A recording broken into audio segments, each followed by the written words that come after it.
Hello बच्चों, स्वागत है आप सभी का आपके इस यूट्यूब चैनल में। तो आज की इस क्लास में हम कराएंगे कक्षा 6 झारखंड बोर्ड गणित का प्रश्नावली 17.1 का क्वेश्चन नंबर आपका 4। इससे पहले हमने पार्ट 1 के वीडियो में क्वेश्चन नंबर 1, 2 और 3 अच्छे से कराया। अगर आपने उसे नहीं देखा है तो डिस्क्रिप्शन पे आपको उसकी लिंक मिल जाएगी या प्ले लिस्ट में जाके आप सीरियली देख सकते हैं। तो आज हम स्टार्ट करेंगे क्वेश्चन नंबर 4 से। तो चलिए बच्चों शुरू करते हैं।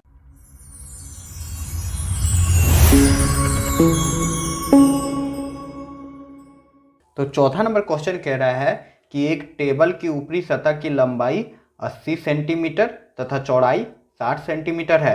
तो टेबल की ऊपरी सतह का परिमाप ज्ञात कीजिए। तो चलिए एक रफ चित्र बना लेते हैं। देखो कह रहा है एक टेबल है, ये रहा आपका टेबल। कह रहा ऊपरी सतह की लंबाई कितना दिया हुआ है 80 सेंटीमीटर। तो समझो ये लंबाई है 80 सेंटीमीटर दिया हुआ है और चौड़ाई आपका दिया हुआ है 60 सेंटीमीटर। तो सेंटीमीटर हम लिख दे रहे हैं। तो ये एक टेबल हो गया। किस प्रकार का टेबल आप लोग को दिख रहा है? ये एक आयताकार टेबल हो गया जिसमें लंबाई और चौड़ाई है आमने सामने की भुजा बराबर है। अगर ये 80 है तो ये भी आपका क्या हो जाएगा 80 सेंटीमीटर। ये 60 सेंटीमीटर है तो ये भी आपका इस साइड 60 सेंटीमीटर हो जाएगा। ठीक है। तो अब बोल रहा है प्रश्न में कि इस टेबल की ऊपरी सतह मतलब बाहरी किनारा, ठीक ना, बाहरी सतह का परिमाप ज्ञात कीजिए। तो परिमाप किसे कहते हैं, क्या कहते हैं, पार्ट 1 के वीडियो में अच्छे से हमने बताया है। आप लोग देखे ही होंगे, उम्मीद कर ही सकता हूं। तो चलिए अब बनाते हैं इसका आंसर। तो सबसे पहले हम लिख लेंगे टेबल की लंबाई जो दिया गया है 80 सेंटीमीटर और फिर लिखेंगे टेबल की चौड़ाई जो कि है 60 सेंटीमीटर। इसीलिए हमको टेबल का परिमाप हो जाएगा, ऊपरी सतह का परिमाप। ठीक है, लिख देंगे यहाँ पे टेबल की ऊपरी सतह का परिमाप इक्वल टू हो जाएगा आयत का परिमाप। क्या होता है? आयत है आकार का है ना, आयत के आकार का है टेबल, आमने सामने की भुजा बराबर है, इसका मतलब आयत के आकार का है। तो आयत का परिमाप निकालने का फॉर्मूला था 2 गुना लंबाई प्लस चौड़ाई। ये फॉर्मूला क्यों कैसे हो बनता है ये बता चुके हैं। तो आप देखो यहाँ पे लंबाई के जगह लंबाई लिख देंगे। लंबाई कितना है बच्चा 80 सेंटीमीटर, तो यहाँ हम 80 सेंटीमीटर लिख देंगे। और चौड़ाई कितना है बच्चा? चौड़ाई आपका 60 सेंटीमीटर, तो यहाँ 60 सेंटीमीटर हम लिख देंगे। ठीक है, अब ये दोनों को सॉल्व करो तो यहाँ 2 गुना ही हो जाएगा। अब यहाँ पे 80 और 60 को जब जोड़ देंगे तो क्या हो जाएगा?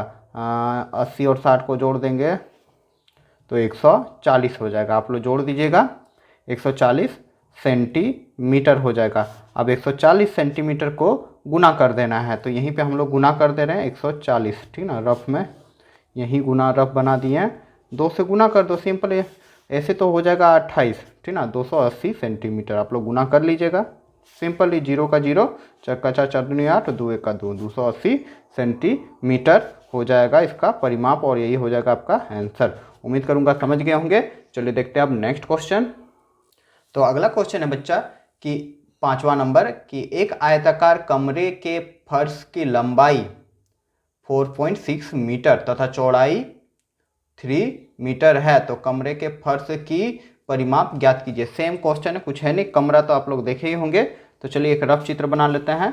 तो देखो एक कमरा है, घर है, रूम को ही कमरा बोलते हैं। तो इसमें जो नीचे वाला भाग है ना, क्या होता है? फर्श होता है जिसपे टाइल्स बिछाते हैं, ठीक ना, प्लास्टर करते हैं। नीचे जो फर्श रहता है उसकी बोल रहा है लंबाई दिया हुआ। लंबाई क्या दिया हुआ है? लंबाई दिया है 4.6 मीटर। ठीक है, ये लंबाई है तो ये भी वही हो जाएगा 4.6 मीटर। आप चाहे यहाँ लिख सकते हैं 4.6 मीटर। और चौड़ाई इसका बोल रहा है 3 मीटर का चौड़ाई है।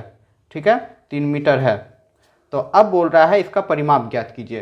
तो वैसे ही हम लोग लिख लेते हैं बच्चों पहले। तो हम यहाँ लिख देंगे फर्श की लंबाई इक्वल टू 4.6 मीटर और फर्श की चौड़ाई इक्वल टू 3 मीटर। देखो दोनों मीटर में, ये भी आप लोग गौर कीजिएगा, सेम यूनिट में होना चाहिए, सेम इकाई में होना चाहिए। ये मीटर है तो ये भी मीटर में ही होना चाहिए। अगर ऐसा नहीं रहा तो हम लोग को चेंज करना पड़ता है। ठीक है, तो चलिए अब आगे लिख लेते हैं।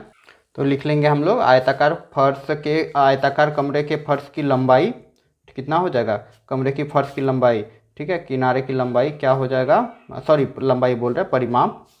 किनारे के परिमाप क्या हो जाएगा? वही हो जाएगा, आयताकार है तो इसका परिमाप होता है, आयत का परिमाप होता है 2 गुना लंबाई प्लस चौड़ाई। यही फॉर्मूला हम लोग बैठाएंगे और लिख देंगे यहाँ पे 2 गुना लंबाई, इस बार क्या दिया हुआ है 4.6 मीटर और चौड़ाई क्या दिया हुआ है? चौड़ाई दिया हुआ है 3 मीटर। हमने लिख दिया। अब यहाँ पे क्या करेंगे? सॉल्व करेंगे। तो यहाँ 2 लिख देंगे, गुना कर देंगे, ये दोनों को सॉल्व कर दो तो हो जाएगा 4 3 7.6 मीटर। हाँ जी, पॉइंट वाला जोड़ घटाव आता ही है ना, नहीं आता तो देख लो।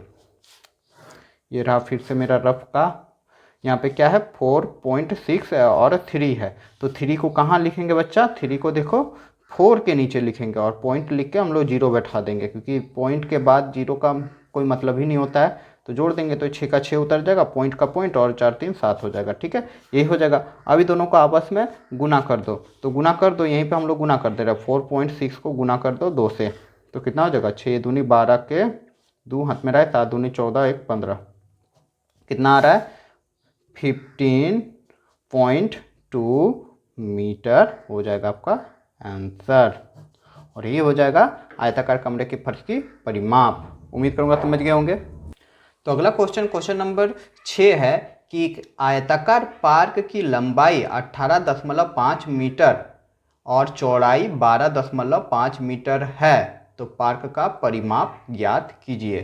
ठीक है, तो चलिए बनाते हैं। तो देखो एक पार्क है, कैसा है आकार का, आयताकार है। आयताकार है मतलब आमने सामने की भुजा बराबर होगा बच्चा, तो ये हो गया आयताकार पार्क। देखो ये फिगर जो हम बना रहे हैं, इसको आप लोग को बनाने की ज़रूरत नहीं है, ये सिर्फ समझाने के लिए आप लोग को बना रहे हैं। ठीक है, तो 18.5 मीटर, अब बनाएंगे तो कोई फर्क नहीं पड़ता है, अब बना लीजिएगा। तो 12.5 मीटर, तो देखो लंबाई दिया हुआ है 18.5, तो ये भी आपका 18.5 होगा, क्योंकि दोनों आपस में बराबर होगा। आयत है, आयताकार बोल रहा है, ये चौड़ाई ये दिया हुआ है 12.2, तो ये भी 12.2, दोनों बराबर है। और बीच में क्या है, पार्क है। ठीक है, तो हम लोग अब बच्चा लिख लेंगे कि पार्क की लंबाई इक्वल टू 18.5 मीटर और पार्क की चौड़ाई इक्वल टू 12.5 मीटर हमने लिख लिया। इसीलिए पार्क का परिमाप तो लिख लेंगे, इसीलिए पार्क का परिमाप। तो अभी हमने देखा परिमाप मतलब पार्क जो है किस आकार का है, आयत के आकार का है। प्रश्न में ही दिया गया, तो जब आयत के आकार करेगा तो आयत का परिमाप होता है 2 गुना लंबाई प्लस चौड़ाई, तो हम लिख देंगे यहाँ पे। तो अब क्या हो जाएगा, 2 गुना लंबाई बच्चा कितना है 18.5 मीटर, और फिर प्लस कर देंगे चौड़ाई कितना है जी 12.5 मीटर, तो 12.5 मीटर लिख देंगे। ठीक है, अब यहाँ पे रफ कर लो। ठीक है, इसी जगह रफ कर दे रहे हैं सामने में। तो देखो 18.5 मीटर और 12.5 मीटर को जोड़ देंगे, क्योंकि पहले ब्रैकेट के अंदर का काम किया जाता है बॉड मास रूल के हिसाब से। तो यहाँ पे देखो 5 5 10 के 0 हो गया, हाथ में रहा 1, 8 2 10 और 1 11 हो जाएगा, हाथ में रहा 1 1 1 3, 1 1 3 1 1 1 3। ठीक है, तो कितना आ गया 31 मीटर।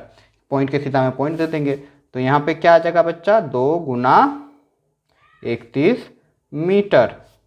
ठीक है, तो अब जब 31 को गुना करेंगे 2 से तो कितना आ जाएगा जी, कितना आ जाएगा 2 6 62 मीटर, और यही हो जाएगा आपका आंसर। गुना आता है ना जी, बोलोगे नहीं सर हम लोग लल्हा हैं। देखो सॉरी सर, 62 को क्या गुना कर रहे हैं जी, 31 को 2 से गुना कर दो, 2 1 2 3 दूनी 6, यही गुना किया और कुछ नहीं किया, तो यही हो जाएगा आपका आंसर। चलिए अब देख लेते हैं नेक्स्ट क्वेश्चन।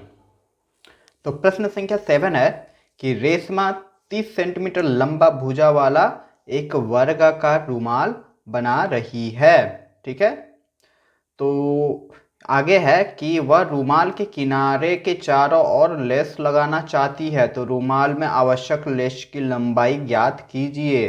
तो समझो क्वेश्चन, फिर से रफ आकृति बना लेते हैं। कह रहा है रेशमा एक रुमाल बना रही है जो किस आकार का है, वर्ग के आकार का है। ठीक ना, वर्ग के आकार का मतलब जिसकी चारों भुजा बराबर है, तो ये हो गया वर्ग का आकार का क्या, एक रुमाल। तो बोल रहा है इसका जो लंबाई दिया हुआ है, कितना दिया हुआ है 30 सेंटीमीटर। तो बच्चों हमने अच्छे से बताया है, वर्ग आकार का जब बोला जाए तो उसको बोलते हैं वर्ग। क्या बोल दिए जी वर्ग, देखो वर्ग के चारों भुजा आपस में बराबर होते हैं। ठीक ना, तो अगर ये 30 है तो ये भी 30 हो जाएगा, ये भी 30 हो जाएगा, ये भी 30 हो जाएगा। ठीक है, अब आगे कह रहा है कि वर्ग के आकार का तो है, लेकिन इसके किनारे में, इस चारों किनारे पे एक लेस लगाया जा रहा है। किनारे में मतलब क्या निकालना है हम लोग को, परिमाप निकालना है। तो लेस की लंबाई क्या है, आवश्यक लेस की लंबाई पूछा है, तो आवश्यक लेस की लंबाई क्या हो जाएगा, इस वर्ग का परिमाप हो जाएगा। उम्मीद करूंगा समझ गए होंगे, मतलब इसके किनारे में एक लेस लगाया जा रहा है। ठीक है, तो एक यहाँ से यहाँ से यहाँ से यहाँ तक की दूरी को ही लेस की लंबाई होगा, इतना ही लेस लगेगा किनारे में। तो चलिए बनाते हैं इसको। उम्मीद करूँगा क्वेश्चन समझ गए होंगे। लिख देंगे हम इसीलिए, एगो डॉट ऊपर दो डॉट नीचे, इसका मतलब होता है इसीलिए लेस की लंबाई या आवश्यक लेस की लंबाई आप लोग लिख सकते हैं। तो लेस की लंबाई क्या हो जाएगा, वर्ग का परिमाप हो जाएगा। तो वर्ग का परिमाप क्या होता है, 4 गुना भुजा। देखो 4 गुना भुजा क्यों हो रहा है अभी जान लो। देखो 4 गो भुजा है ना इसमें, और चारों भुजा बराबर है ना, इसलिए 4 गुना भुजा मतलब एक भुजा 4 को गुना कर दो एक भुजा से, तो यहाँ पे 30 सेंटीमीटर हो जाएगा। ये दोनों को गुना कर दो तो कितना हो जाएगा, 7 का 4 का 4 तब 12, 120 सेंटीमीटर। आप लोग गुना कर लीजिएगा और यही हो जाएगा आवश्यक लेस की लंबाई। एकदम ईजी सा था, कुछ था नहीं इसमें, बस आप लोग को ये याद रखना होगा। ठीक है, परिमाप किसको कहते हैं। तो चलिए अब देखते हैं नेक्स्ट क्वेश्चन। अच्छा इसको देखिए, लो इसको क्या किए, अरे 30 को गुना कर दिए 4 से, तो 4 को 0 से गुना किए 0 और 4 तिया 12, ठीक है 120 आ गया। यही चीज़ किया और कुछ नहीं किया क्योंकि गुना में था। चलिए अब देखते हैं नेक्स्ट। तो प्रश्न संख्या आपका 8 है कि एक आयताकार भूखंड की लंबाई और चौड़ाई क्रमशः 0.7 किलोमीटर और 0.5 किलोमीटर है। तो इसके चारों ओर कटीले तार लगाए गए हैं, तो तार की लंबाई ज्ञात कीजिए। तो सिंपल सी बात है, यहाँ पे कहा गया है कि एक, जरा रफ समझ लेते हैं, एक आयताकार क्या है, भूखंड। भूखंड मतलब मैदान, जिसको खेत बोलते हैं गांव की भाषा में, ठीक ना, भूखंड है, ठीक है, आयताकार है, जिसकी लंबाई दिया हुआ है 0.7। यहाँ पे देखो लंबाई और चौड़ाई क्रमशः लिखा हुआ है, क्रमशः मतलब लंबाई के लिए 0.7 किमी हो जाएगा और चौड़ाई के लिए आपका हो जाएगा 0.5 किलोमीटर, ठीक ना, यही दिया गया है। तो कह रहा है इसके चारों ओर कटीले तार लगाया। तार लगाया मतलब क्या लगाया है, घेरा लगाया है, ठीक ना, और घेरा को ही तो परिमाप कहते हैं। तो आयताकार का हमको परिमाप निकालना होगा। तो चलिए लिख लेते हैं हम लोग। तो हम यहाँ पे लिख लेंगे भूखंड की लंबाई इक्वल टू 0.7 किलोमीटर और भूखंड की चौड़ाई इक्वल टू 0.5 किलोमीटर, ठीक है। तो हमको तार की लंबाई चाहिए, तो लिख देंगे इसीलिए तार की लंबाई, कुल कितना तार लगेगा, घेरा लगाने के लिए, घेरा को ही तो परिमाप कहते हैं। तार की लंबाई मतलब परिमाप, किसका परिमाप है, ये आयत दिख रहा है, ये अगर 0.7 है तो ये भी 0.7 है। तो आयत का परिमाप होता है 2 गुना लंबाई प्लस चौड़ाई। तो हम यहाँ पे 2 गुना लंबाई प्लस चौड़ाई लिख देंगे, तो यहाँ 2 कर देंगे, गुना कर देंगे, लंबाई क्या हो जाएगा 0.7 किमी और बच्चा चौड़ाई क्या हो जाएगा, तो प्लस लिख देंगे 0.5 किमी। क्लियर। तो अब हम दोनों को जोड़ दो, तो यहाँ पे क्या है 0.7 और 0.5 दोनों किलोमीटर में, तो जुट जाएगा। तो 5 5 10 11 12 के 2 मतलब 1.2 किमी हो जाएगा, ठीक है। जोड़ देंगे 5 5 10 5 7 12 12 के 2 हाथ में रहा 1, नीचे आ गया 1, दोनों संख्या पॉइंट के पॉइंट में सीधा आ गया। तो कितना आ गया 2 गुना 1.2 किमी। अब इसको गुना कर दो, तो देखो सिंपल ही 12 दूनी क्या हो जाता है गुना 24 हो जाता है। तो 24 लिख देंगे और एक संख्या बाद पॉइंट है तो एक संख्या बाद पॉइंट दे देंगे, मतलब 2.5 किलोमीटर हो जाएगा तार की लंबाई, और यही हो जाएगा आपका आंसर। उम्मीद करूंगा समझ गए होंगे। चलिए देख लेते हैं नेक्स्ट क्वेश्चन। तो 9 नंबर क्वेश्चन है कि 300 मीटर लंबाई और 200 मीटर चौड़ाई वाले एक आयताकार बगीचे के चारों ओर बाड़ लगाना है, तो सॉरी लगाने का व्यय 24 रुपये प्रति मीटर की दर से ज्ञात कीजिए, ठीक है। तो क्वेश्चन समझ गए, कह रहा है 300 मीटर लंबा है, ये रफ हम बता रहे हैं, बार बार बना रहे हैं ताकि आप लोग को समझ में आए, ये नहीं भी लिखोगे तो कोई फर्क नहीं पड़ता है। देखो 300 मीटर लंबा है और 200 मीटर चौड़ा है, ठीक ना, तो किस तरह दिख रहा है, ये आयताकार है। तो हम लिख लेंगे कि बगीचे की लंबाई इक्वल टू 300 मीटर और बगीचे की चौड़ाई इक्वल टू 200 मीटर। तो अब हम लोग को क्या लगाना है, बाढ़ लगाना है, इसके चारों ओर एक घेरा लगाना है, ठीक ना, तार का घेरा लगाना। क्वेश्चन जरा अच्छा से समझना, घेरा लगाना है, बाढ़ लगाना है, तो बाढ़ कैसे लगाएंगे, एक तार से लगाएंगे, ठीक है। तो देखो 24 रुपये प्रति मीटर की दर से ज्ञात कीजिए, मतलब यहाँ से यहाँ समझो 1 मीटर हुआ, ठीक है। 1 मीटर इतना लंबा लोहा का जो तार है, इसका दाम कितना जानते हो, इसका दाम है 24 रुपये, यही चीज़ लिखा हुआ है, ये चीज़ लिखा हुआ है, ठीक ना, 24 रुपये दाम है। तो बोरा पूरा घेरा जो लगाएंगे उसमें कितना लगेगा, ये चारों बगल जो घेरा लगा देंगे उसमें कितना पैसा लगेगा वही ज्ञात करना है। उम्मीद करूंगा क्वेश्चन समझ गए होंगे। तो हमको घेरा तार का कीमत ज्ञात करने के लिए पहले हमको लंबाई ज्ञात करना होगा कि आखिर तार कितना लगेगा। ठीक है, तार कितना लगेगा।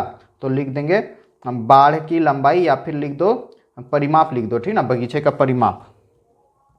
तो बगीचे का परिमाप, परिमाप निकाल देंगे। परिमाप मतलब चारों घेरा, ये तो लंबाई हो जाएगा तार की लंबाई। तो क्या हो जाएगा, बगीचे का परिमाप हो जाएगा 2 गुना, क्योंकि आयत के आकार का लंबाई प्लस चौड़ाई हो जाएगा। तो अब बच्चा हम लोग क्या कर देंगे, 2 गुना लंबाई कितना है 300 मीटर और चौड़ाई कितना है 200 मीटर, हमने लिख दिया। अब इसको सॉल्व करो।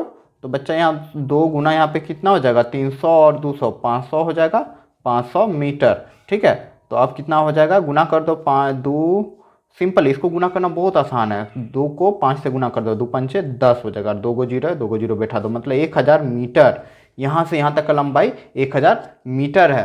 ठीक है, मतलब कितना तार हमको आवश्यक लगेगा, 1000 मीटर तार लगेगा। तो अब लिख देंगे,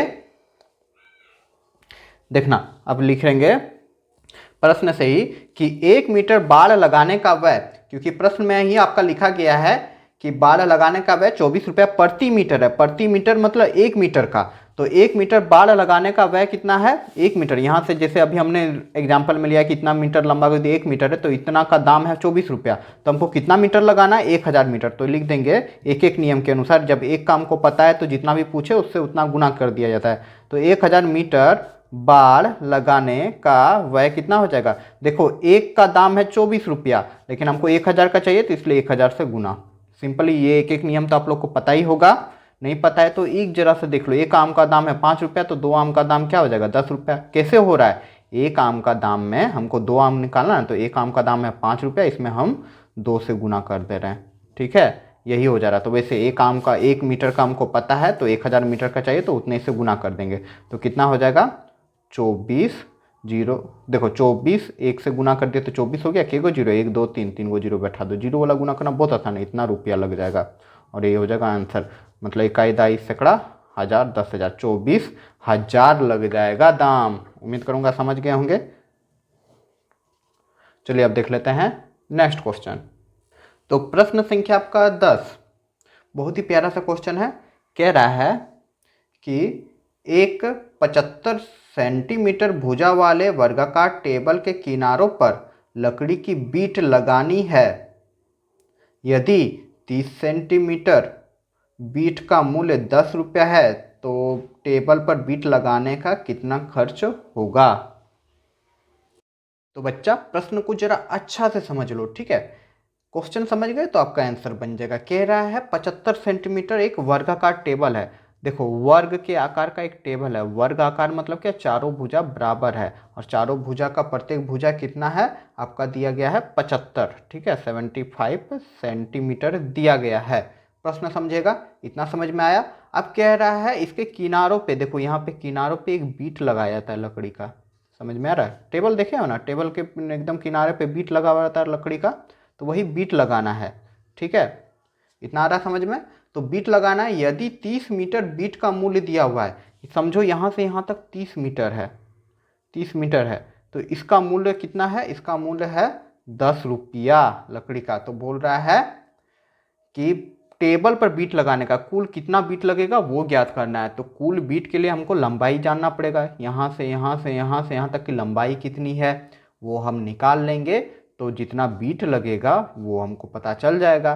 तो चलिए बारी बारी से बनाते हैं तो समझ में आ जाएगा। ठीक है, तो बच्चा हम यहाँ पे लिख लेंगे वर्गाकार टेबल की भुजा कितना है 75 सेंटीमीटर, 75 सेंटीमीटर है, तो हमको परिमाप निकालना पड़ेगा, मतलब कितना किनारे की लंबाई है। तो लिख देंगे टेबल की परिमाप, और परिमाप क्या होता है, चारों भुजा बराबर होता है, इसलिए हम लोग लिख देंगे 4 गुना भुजा। वर्ग का परिमाप यही ना होता है 4 गुना भुजा, तो हो जाएगा 4 × 75 सेंटीमीटर।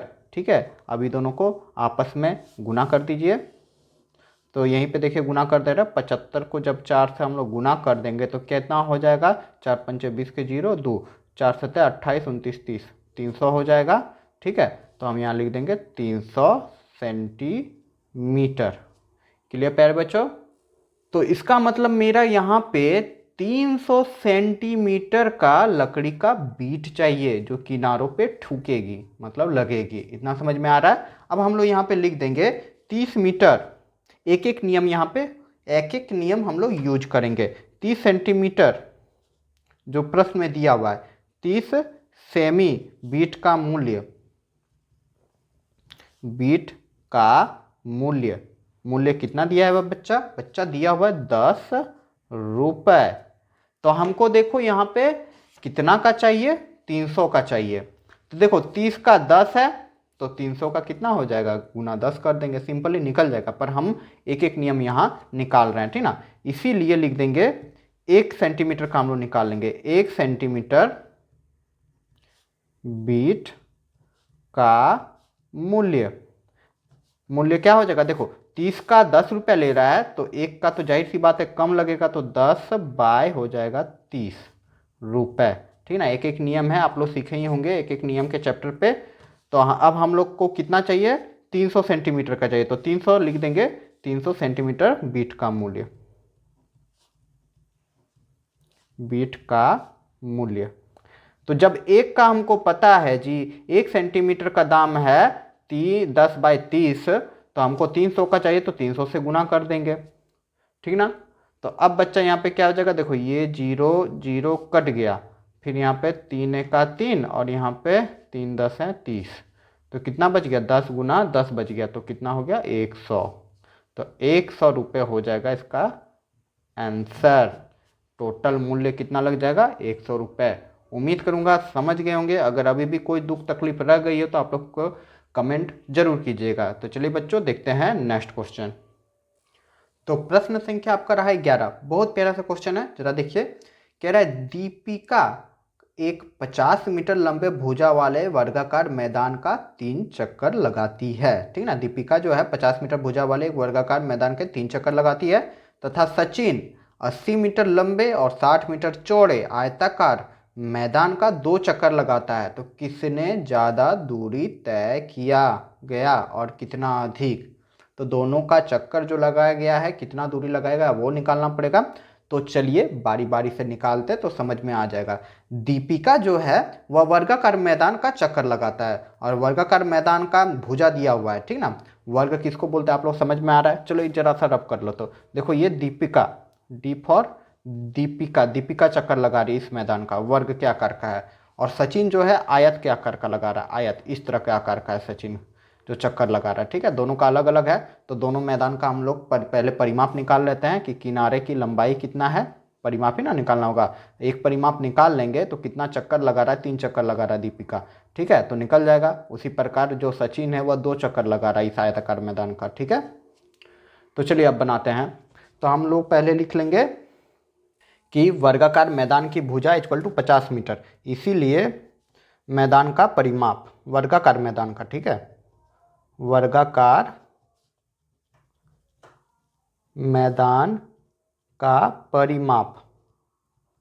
तो परिमाप वर्ग के आकार का है, वर्ग का परिमाप हम लोग को पता है 4 गुना होता है भुजा, तो कितना हो जाएगा? 4 गुना 50 मीटर, ठीक है। भुजा तो 50 ही है ना, तो अब गुना कर दो। 4 पंचे 20, मतलब 200 मीटर का मैदान है।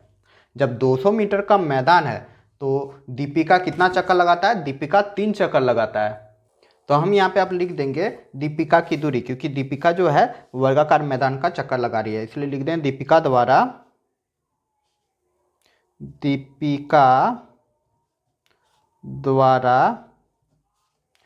3 चक्कर,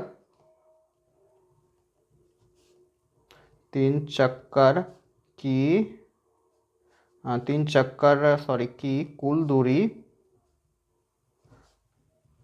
दूरी क्या हो जाएगा? देखो एक चक्कर का दूरी है 200, क्योंकि हम लोग अभी निकाला 200 मीटर, तो हमको 3 चक्कर लगाना है, इसलिए 3 से गुना कर देंगे, ठीक है। इतना समझ में आ रहा है? दीपिका द्वारा, इसीलिए लिख देना 1 डॉट ऊपर 2 डॉट नीचे, इसीलिए दीपिका द्वारा 3 चक्कर की कुल दूरी कितना हो जाएगा? 200 गुना 3, क्योंकि वर्गाकार मैदान का परिमाप है 200 मीटर, मतलब एक चक्कर का 200 है, तो हमको 3 चक्कर लगाना है, तो 3 से गुना कर दिए तो कितना हो जाएगा? 3 दूनी 6, 600 मीटर। क्लियर प्यारे बच्चों? इतना समझ में आया। दीपिका कितना दूरी तय कर रहा है, 600 मीटर। अब चलिए निकालते हैं आयताकार मैदान का। तो हम यहाँ पे लिख देंगे आयताकार मैदान की लंबाई 80 मीटर तथा चौड़ाई कितना है, 60 मीटर। इसीलिए आयताकार मैदान का परिमाप, आयताकार मैदान का परिमाप, तो परिमाप क्या हो जाएगा बच्चा, पता है कि आयत का आकार का है तो 2 गुना लंबाई प्लस चौड़ाई होगा। तो हम यहाँ पे लिख दे रहे हैं। तो अब बच्चा क्या हो जाएगा, 2 गुना लंबाई कितना है जी, लंबाई देखो 80 मीटर दिया हुआ है, 80 मीटर लिख देंगे, और चौड़ाई क्या दिया हुआ है, 60 मीटर, तो 60 मीटर लिख देंगे। ठीक है, तो यहाँ पे हो जाएगा 2 गुना 80 और 60 कितना हो जाएगा, 140। ठीक है, जोड़ देंगे 80 और 60 को जोड़ेंगे तो 140 हो जाएगा, 140 मीटर। और जब दोनों को जोड़ देंगे तो कितना हो जा रहा है, जो 28, 14 दूनी 28 होता है ना, गुना कर देंगे तो 14 दूनी 28 हो गया, लिख दिए, एगो जीरो एक्स्ट्रा था तो जीरो लिख दिए। ठीक है, तो आयताकार मैदान का कुल दूरी कितना है, 280 मीटर। तो अब हम लोग लिख देंगे, इसीलिए कि मतलब 280 मीटर ये हुआ कि एक चक्कर आयताकार मैदान का लगाओगे तो 280 मीटर दूरी तय करोगे। तो सचिन लगा रहा है, कितना लगा रहा है सचिन, 2 चक्कर लगा रहा है। तो सचिन द्वारा, सेम वैसे ही लिख देंगे जैसे उसमें लिखे थे। ठीक है, कि इसीलिए सचिन द्वारा 2 चक्कर की कुल दूरी क्या हो जाएगा, देखो एक चक्कर का दूरी है 280 मीटर, हमको 2 चक्कर का चाहिए तो 2 से गुना कर देंगे, तो गुना कर दो, 8 का 8 16 के 6, अंत में रहा 1 2 का 4 1 5, तो 560 मीटर लगाता है। ठीक है, तो अब बताओ जी, सचिन जो लगा रहा है 560, ये गुना करने आता है ना, आप लोग गुना कर लीजिएगा, इतना तो उम्मीद कर ही सकते हैं। 280 को 2 से गुना कर लीजिएगा, 560 आ जाएगा। तो यहाँ पे हमने देखा कि सचिन द्वारा तय की गई दूरी कितना हो गया, 2 चक्कर में 560 मीटर। और जबकि दीपिका द्वारा, देखो दीपिका द्वारा 3 चक्कर की तय की गई दूरी कितना था, 600 मीटर। तो कौन ज़्यादा तय किया, जाहिर सी बात है दीपिका ज़्यादा तय किया। ठीक ना, तो हम लिख देंगे दीपिका ने ज़्यादा दूरी तय की। ठीक ना, तो लिख देंगे दीपिका ने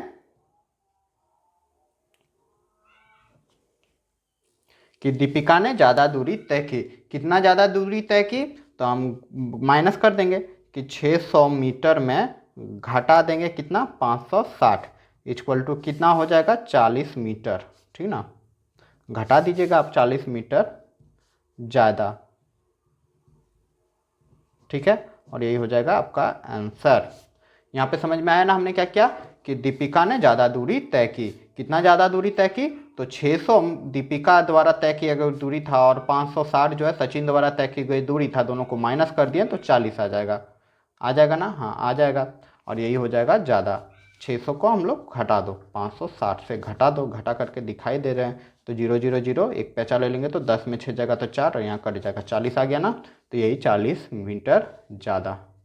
उम्मीद करूँगा ये क्वेश्चन भी आप लोगों को समझ में आ गया होगा। थोड़ा बड़ा बना, क्या करूँ, वर्ड प्रॉब्लम है, थोड़ा तो लिखना ही ना पड़ेगा बच्चों। तो चलिए अब देखते हैं नेक्स्ट क्वेश्चन। तो अगला क्वेश्चन है बच्चा कि 12 नंबर की एक वर्ग की भुजा ज्ञात कीजिए जिसकी परिमाप दिया हुआ है। ठीक है, तो सिंपली हल लिख दे रहे हैं, कुछ नहीं, देखो यहाँ पे लिखा हुआ है वर्ग का परिमाप, वर्ग का परिमाप दिया गया हुआ है, वर्ग का परिमाप। तो वर्ग का परिमाप कितना दिया हुआ है बच्चा, 24, क्या लिख दे रहे हैं जी, 24 सेंटीमीटर ना, हाँ सेंटीमीटर दिया हुआ है। तो हमको भुजा चाहिए, तो वर्ग का परिमाप बच्चा पता है ना क्या होता है, वर्ग का परिमाप होता है 4 गुना भुजा। ठीक है, ये तो याद रख लीजिएगा। तो 4 गुना भुजा बराबर कितना दिया हुआ है, 24 सेंटीमीटर। क्लियर, वर्ग का परिमाप 24 सेंटीमीटर, वर्ग का परिमाप हम लोग को पता है 4 गुना भुजा होता है, 4 गुना भुजा इक्वल टू 24 सेंटीमीटर है। इसीलिए हम लोग यहाँ से भुजा निकाल लेंगे, तो भुजा बराबर क्या हो जाएगा, 24 सेंटीमीटर। देखो एक चीज़ याद रखिएगा, जब बराबर के इस तरह का केस में रहेगा तो बराबर के इस साइड अगर यदि गुना में है, देखो भुजा में गुना में है, उस साइड जाएगा तो भाग में हो जाएगा, इस साइड जोड़ में रहेगा, उस साइड जाएगा तो घटा में हो जाएगा, बराबर के उस तरफ जाएगा, तो ये 4 को उधर भेजेंगे तो भाग में हो जाएगा, और काट दो, 4 छक 24, सेंटीमीटर। तो वर्ग की भुजा क्या आ जाएगा 24 सेंटीमीटर। अरे 4 को भगा दे दो 24 से, ठीक ना, हम भाग बोले ना, 4 छक 24 होता है, कट गया ना, तो यही 6 आया, 6 सेंटीमीटर। उम्मीद करूंगा समझ गए होंगे वर्ग की भुजा कितना आ गया 6 सेंटीमीटर। चलिए अब देख लेते हैं नेक्स्ट क्वेश्चन। तो प्रश्न संख्या आपका 13 है कि एक धागे से 12 सेंटीमीटर भुजा वाले एक वर्ग बनाया गया, ठीक ना। एक धागा ले लिया है, रफ में देखो जरा, एक धागा ले लिया, ये 12 सेंटीमीटर का एक वर्ग बना दिया, ठीक है। वर्ग मतलब चारों भुजा बराबर है, इतना आ गया समझ में। अब कह रहा है इसी धागे से पुनः एक समबाहु त्रिभुज बनाया गया। समबाहु त्रिभुज मतलब क्या होता है बच्चा, ये त्रिभुज बनाया गया। समबाहु त्रिभुज मतलब जिसकी तीनों भुजा आपस में क्या होगा, बराबर होगा। इतना आ रहा समझ में। पहले 12 सेंटीमीटर का एक धागा लिया है और उसको फिर क्या बना दिया, वर्ग बना दिया। सॉरी, 12 सेंटीमीटर भुजा वाला धागा लिया है और फिर इसको वर्ग बना दिया। 12 का 12 24 36 12 चौका 48 मीटर हो गया कुल लंबाई। और फिर वही 48 मीटर से फिर एक समबाहु त्रिभुज बना दिया, तीनों भुजा बराबर है। तो बोल रहा है कि इस समबाहु त्रिभुज की भुजा ज्ञात कीजिए। तो समबाहु त्रिभुज की भुजा ज्ञात करना है, तो चलिए बच्चा बनाते हैं। जैसे जैसे बनाएंगे समझ में आते जाएगा। तो लिख देंगे वर्ग की भुजा कितना दिया हुआ था 12 सेंटीमीटर, तो इसका परिमाप निकाल लेंगे। परिमाप मतलब घेरे की लंबाई, इसीलिए लिख देंगे वर्ग का परिमाप। वर्ग की परिमाप, सॉरी बच्चा थोड़ा लाइट डिस्टर्ब कर रहा है तो इसलिए ब्लिंकिंग आता होगा आप लोग को, तो एडजस्ट कीजिएगा। तो यहाँ पे क्या हो जाएगा 12, वर्ग का परिमाप क्या होता है जी 4 गुना भुजा होता है, वो लिखो ना। तो 4 गुना भुजा लिख देंगे, तो हो जाएगा 4 गुना भुजा कितना दिया है 12 सेंटीमीटर। तो यहाँ पे 12 चौक कितना हो जाएगा, 12 चौक हो जाएगा 48 सेंटीमीटर। तो वर्ग का परिमाप निकल गया, 12 का 12 24 12 36 12 चौक 48, कुल कितना दूरी हो गया 48। अब यहाँ पे देखो, यहाँ पे हम लोग क्या देख रहे हैं, फिर इसी धागे से, यहाँ से जो धागा से बनाया 48 सेंटीमीटर का धागा से जो वर्ग बनाया, इसी धागा को पुनः खोला और फिर बना दिया क्या एक समबाहु त्रिभुज। तो समबाहु त्रिभुज का क्षेत्रफल, सॉरी क्षेत्रफल बोले परिमाप, तो यहाँ हम लोग लिख देंगे कि समबाहु त्रिभुज का परिमाप बराबर होगा वर्ग का परिमाप से। क्यों जी, क्योंकि सेम धागा का प्रयोग किया गया है ना, मतलब जो दूरी हमने वर्ग बनाया उसी को फिर फोल्ड करके बना दिया समबाहु त्रिभुज, इसलिए इन दोनों का जो परिमाप है, जो दूरी है वो बराबर हो जाएगा। मतलब इसका यहाँ से यहाँ तक का दूरी कितना हो जाएगा 48 हो जाएगा। तो बच्चा समबाहु त्रिभुज का परिमाप क्या हो जाएगा जानते हो, देखो एक भुजा दो भुजा तीन भुजा है और तीनों भुजा आपस में बराबर है, तो हम क्या लिख देंगे 3 गुना भुजा, ठीक ना, समझ में आ रहा है। एक भुजा दो भुजा तीन भुजा और तीनों भुजा आपस में बराबर है, हमको परिमाप चाहिए तो के गो भुजा जरूरत पड़ रहा है, परिमाप के लिए 3 गो भुजा जरूरत पड़ रहा है, इसलिए 3 गुना भुजा लिख देंगे। और वर्ग का परिमाप अभी हमने निकाला कितना है 48 सेंटीमीटर, ठीक है। इतना तो आ गया होगा समझ में, ठीक ना। त्रिभुज समबाहु त्रिभुज का परिमाप, जैसे वर्ग का परिमाप 4 गुना भुजा होता है ना, क्योंकि चारों भुजा बराबर है, 1 2 3 4 4 भुजा, इसलिए 4 गुना भुजा करते हैं। उसी प्रकार समबाहु त्रिभुज का तीनों भुजा बराबर होता है, इसलिए 3 गुना भुजा कर देंगे। उम्मीद करूंगा अब समझ में आ गई होगी। तो अब यहाँ से हम लोग भुजा निकाल लेंगे, ठीक, इसीलिए भुजा क्या हो जाएगा, यहाँ से हम लोग भुजा निकाल लेंगे, ठीक ना। तो भुजा बराबर क्या हो जाएगा 48, यहाँ पे 3 देखो गुना में, उधर जाएगा तो भाग में हो जाएगा, तो बटा 3 कर देंगे और ये सेंटीमीटर हो जाएगा। अब काट देंगे तो कितना हो जाएगा 3 का 3 3 6 का 18, ठीक ना। आप लोग यहाँ पे भागा दे दीजिएगा, 3 को 48 से भागा दे दीजिएगा, तो 3 का 3 हो जाएगा, ऊपर से उतरेगा 8, 3 का 3 6 3 9 12 15 3 6 18 हो गया ना। तो आप चाहे तो ऐसे काट सकते हैं यहाँ पे 16, ठीक है। तो यहाँ पे 16 सेंटीमीटर जो हो जाएगा वह समबाहु त्रिभुज का भुजा हो जाएगा, इसीलिए हम लोग लिख सकते हैं, इसीलिए समबाहु त्रिभुज का भुजा,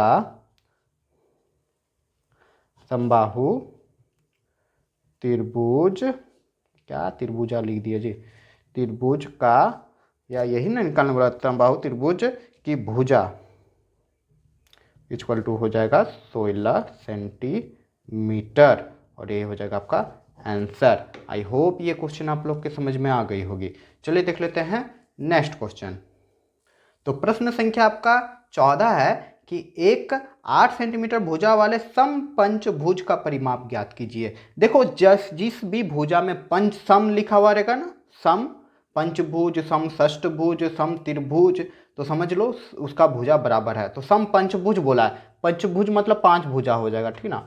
चलो एक बना ही दे रहे हैं, तो ये रहा सम पंचभुज, ठीक है। सपोज ये सम पंचभुज है, ये फिगर फिर से बोला बनाने का जरूरत नहीं है आप लोग को। यहाँ पे कितना दिया हुआ है 8 सेंटीमीटर, ये 8 सेंटीमीटर है, तो ये भी 8 हो जाएगा, ये भी 8 हो जाएगा, ये भी 8, ये भी 8, ठीक ना। तो अब हम लोग लिख देंगे यहाँ पे समपंचभुज का भुजा, कि समपंचभुज की भुजा इक्वल टू 8 सेंटीमीटर, इसीलिए समपंचभुज की परिमाप, परिमाप मतलब सपोज यहाँ से यहाँ से यहाँ से यहाँ से यहाँ तक की दूरी को ही ना परिमाप कहते हैं, घेरे की लंबाई। तो परिमाप क्या हो जाएगा, हम लोग देख रहे हैं समपंचभुज है मतलब सब भुजा बराबर है। के गो भुजा है जी, 5 गो भुजा है, पंचभुज मतलब 5 भुजा, और सम लग गया उसमें मतलब 5 भुजा बराबर है। तो क्या हो जाएगा 5 भुजा, इसलिए 5 गुना भुजा हो जाएगा। उम्मीद करूंगा समझ में आ गया होगा। परिमाप निकालना एकदम आसान है, आसान है। 5 गो भुजा है तो 5 गुना भुजा, 6 गो भुजा रहेगा, षष्टभुज रहेगा तो 6 गुना भुजा हो जाएगा। तो यहाँ पे 5 लिख देंगे, भुजा कितना है 8 सेंटीमीटर, तो हमने लिख दिया 8 सेंटीमीटर। तो अब क्या हो जाएगा 8 पंचे 40 सेंटीमीटर, और यही हो जाएगा आपका आंसर। उम्मीद करूंगा ये क्वेश्चन भी आप लोग के समझ में आ गई होगी। तो बच्चों यहाँ पे मेरा प्रश्नावली 17.1 का सारा क्वेश्चंस कंप्लीट होता है। उम्मीद करूंगा कि सारे क्वेश्चंस को आप लोगों ने अच्छे से समझ के हल किया होगा। अगर अभी भी कोई तकलीफ या समझ में नहीं आई हो कोई क्वेश्चन, तो आप लोग कमेंट जरूर कीजिएगा। अगर बच्चों मेरा मेहनत, मेरा पढ़ाने का तरीका आप लोग को अच्छा लगा तो ज़्यादा से ज़्यादा लाइक करें और अपने दोस्तों के बीच शेयर करें, और आप हमें सपोर्ट कर सकते हैं इस चैनल को सब्सक्राइब करके। तो चलिए बच्चों, मिलते हैं अगले क्लास में अगले वीडियो के साथ।